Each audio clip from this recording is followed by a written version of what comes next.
Hey everyone, it's me, Tony P, and welcome to my reaction and review of Survivor Winners at Tony, episode Tony. You know, today's episode was actually really fun and interesting. It was a lot of gameplay, which is what I'm here for. And I mean, there's just one little misstep in my opinion, but we'll get to it. We start off with Jeremy explaining, why he decided to use his advantage in no vote, safety, no power. And it definitely was the correct decision on his part. He would have been packing his bags. So now we're at an interesting spot where there's 9 people and it's kind of 5-4. However, one person can easily be a rat. Easily. And Tony was kind of in that position, it looked like. But someone could flip easily. This is a great time to go against your alliance and then stick with the other ones. Me, in my opinion, I would have stick with the 5. Just stick with them and ride that to the final 5. It was kind of surprising Jeremy was trying to work Ben immediately after Tribal, but Ben was not budging at all. You could tell. He was kind of taking, something that I would do where I'm sticking with these 5. We're chilling. We're good till final 5. We are so confident we're even going to split the votes. Right after that, immediately, Tony's episode. And it kind of made up for all the times we didn't get a lot of Tony, because throughout the season, we just got more funny moments, like making a ladder or catching a fish, But this was the episode that they focused everything on Tony's power. I don't think it was really production pushing Tony on us, because everything that happened was created by him or happened to him. And it was a good first confessional from him, because he was like, all right, I'm done playing cool. It's time to get a little cracked up in here. And I was ready. And I feel like Tony just made really smart decisions on when to do his moves. Like when he was like, I'm gonna finally look for an idol, he thought, well, I'm just gonna look early in the morning after a long day yesterday. Smart move. I just knew eventually he would find it. But then the moment he screamed, I was like, but maybe they're pretty far away from the camp. And while we're doing this, I just noticed, I feel like Tony is just different. He seems a little bit more lighthearted or a little bit more having fun than being just super intense. While at Kagyan, he seemed a little bit more serious and a little bit more in your face. This Tony seems a little bit more fun, And calm. More calm. Not completely calm, but more calm. He talks to Jeremy being like, yeah, we're cool, we're tight. And I thought Jeremy wouldn't buy that because, hello, the vote, 5-4. I thought, well, obviously he's not with you, but Jeremy was like, oh, he was super believable. Why are you buying him so quickly? That was weird to me. I don't know. And I love that Queen Kim was like, no, I'm not buying it. Nope. But once again, though, Jeremy didn't see the part where Sophie was like, okay, how about us 5 go over here and discuss, So then we get our cute little Edge of Extinction moment, which at first they were saying like, oh, Adam, he's struggling. He can't do it. So I thought we were going to get a segment from Adam being like, I have a really hard time with this. Nope, not a peep from Adam. Okay, all right, cool. Natalie and Queen Parvati find a clue saying, look, here's a cute little riddle. Crawl under, up, under, sleep, sundown, sunrise, sunset. Oh, okay, so there's a clue that is underneath our bed, a la Kelly Wentworth. But then I thought, okay, it's probably going to be impossible to get that advantage, because all the shots I've seen of them on the edge is them sitting in that specific little camp. So it was like, I really don't see how you guys get this. However, the sunset. Of course, who can resist a sunset on Fiji? And this one was interesting because it was extortion, as in, we're telling you, we're demanding this amount of coins or else you can't play an immunity and you can't vote, which would look really bad.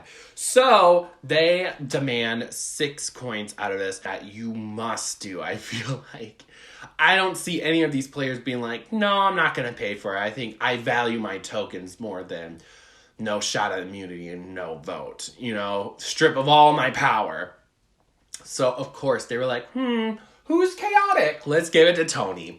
So we have our second Tony segment. When we got back to the commercial, though, and he got the advantage and he was trying to read it, at first I was like, he sounded so excited that I was like, wait, Tony uses it? Oh, Tony's the one who uses it. It just seemed so exciting, and then I was like, okay, no, that's right. It's against him. They were just doing a cute little build-up and egg on Tony's face. Or was there? Because he first went to Michelle, which I thought was a little interesting, but I think he knows that Michelle and Jeremy are falling for his BS, so that's why he didn't go to Kim, even though he knows Kim has at least 2 tokens from winning immunity. So she says no. He goes to Jeremy, his little puppet, and of course his little puppet says, here you go, here you go. Now at this point in the episode, I'm thinking, oh my god, Jeremy, dude. Then he goes to Nick and Ben. They give him 1 token, which is really interesting to show that Tony has trust on both sides of the team. He does. I don't know how he's not getting caught, but I think it's because Jeremy and Michelle are so polar opposite from the sides of Ben and Nick. I think that's why. So this is maybe good advice. If you played both sides, if you're trying to be a floater or whatever, maybe be closest with the 2 most polar opposite people, you know? However, if they find out that you've been close with their least favorite person, you are in big ass trouble. Not only Tony can find idols still, he still has trust in people that will help him out. And in the next good moment for him, the immunity challenge, which was the classic hold the pole and keep that totem alive. At that endurance, I was like, wouldn't it be crazy if Tony won? And Tony won. Did Jeremy throw it? I feel like Jeremy threw it because he stepped down immediately when Ben laughed. So I thought, did he just throw it to Tony? If you just threw immunity to someone who's about to vote you out, oh my god, boo-boo the fool. Top 8? This is when stuff is about to go down. This is it, dude. I can feel it. Especially this episode, really. I think we're at Act 3 now. I think we are. Kim explains, look, let me just go to the majority. Whatever. If I was in the minority, yeah, I would betray my alliance. Yeah, why not? Especially if it's not, especially if it wasn't like ride or dies, you know? Then they make the big mistake with saying, let's split the votes. Let's just give 2 votes to Michelle. And then everyone else vote Jeremy. They showed Tony was there, and Tony has earned complete trust from them because it seems like he just hasn't rocked the boat at all, and he didn't show any moments of not being trusted. So I think this was the perfect time to blindside someone if you were Tony. Because you have all this trust, you have immunity, you have an immunity idol. Okay, I'm cool for at least 2 tribal councils, if I use my idol correctly, Sophie. I love that scene with Denise and Kim and Jeremy talking because both Kim and Denise were lying through their teeth, and it was really fun to watch them be super convincing. Here comes Tony once again, which is what his best move was, which is, okay, he has all the trust in the world. And I'm loving it, and then he goes, I want to get Sophie out because she's close with my girl, Sarah. Crap. Was it a smart move? Of course, because Sophie has been killing this season, like completely in my opinion. She seems very smart. She has an idol. She has close alliances. She's been chilling in the majority.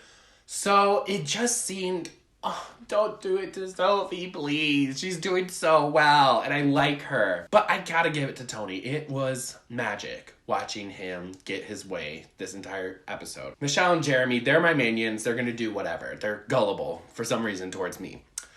But I just need Nick, which was odd that he chose Nick. Maybe because Nick seems like he's on the bottom of this majority alliance, which is really no alliance anymore. And then we get to a moment, I don't know, this might be my favorite moment of the episode when it comes to like game sense, was when Tony was like, look, I'm just going to tell you right now, all of the boys and girls are against you, Jeremy. Yep.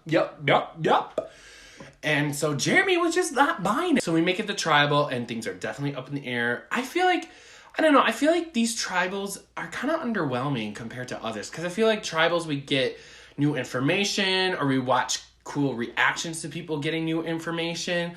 But these are more just like advice and summaries from these winners. However, when Sarah said, and if you pull off a blind side and it was because of you, that is a great thing to put on your resume. The moment they showed that, I was like, Sophie's gone. That was just great foreshadowing. That's almost too good of foreshadowing to not use that. And she didn't use her idol because, I didn't even mention this, I think one of the best, smartest game moves that Tony did was that he waited to the absolute last minute to bring up his Sophie plan. Because if he brought this up early in the day or like right after the immunity challenge, you know, that's enough time for Nick to start squawking and start ratting. And then it gets to Sophie, and Sophie uses her idol to keep herself safe. So that was a really smart of him to wait to the last minute. He has trust with these Jeremy and Michelle, and he has gained trust with Nick so much enough that he's like, okay, well, let's do something crazy. I do wish we got like a confessional from Nick being like, this is why I'm doing this. I know it seems a little crazy, but this is why. So Michelle, Jeremy, Tony, and Nick voted together, in which I never would have guessed that would have been a thing from last week, because last week was very clear. 5-5, boom. We are tribe divided. See, this whole episode was great. Loved it, loved it, loved it. The only flaw I have is that Sophie was the target. I think the front runners, knock on wood, anything can change. I think the front runners are Tony, obviously. I also think Michelle has a good chance because she has a perfect underdog story if she makes it to the end. Flawless. Denise is kind of in there too. She's got to do another cute things. But Denise can say, I got rid of Sandra. Eat it, eat it, eat it, eat it. Well, thank you guys so much for checking out my thoughts on episode 11. What do you guys think of this episode? Who do you guys think are front runners for the winning? Because we are almost at that finish line. Well, I don't know about the finale. The finale is completely up in the air, I feel like. I don't know how they're gonna do that. Also, hit that subscribe button so you could get more pop culture tea from me, Adam P. And lastly, make sure you hit me up on my social media. And I will see you guys next week, episode 12. Final 7. Oh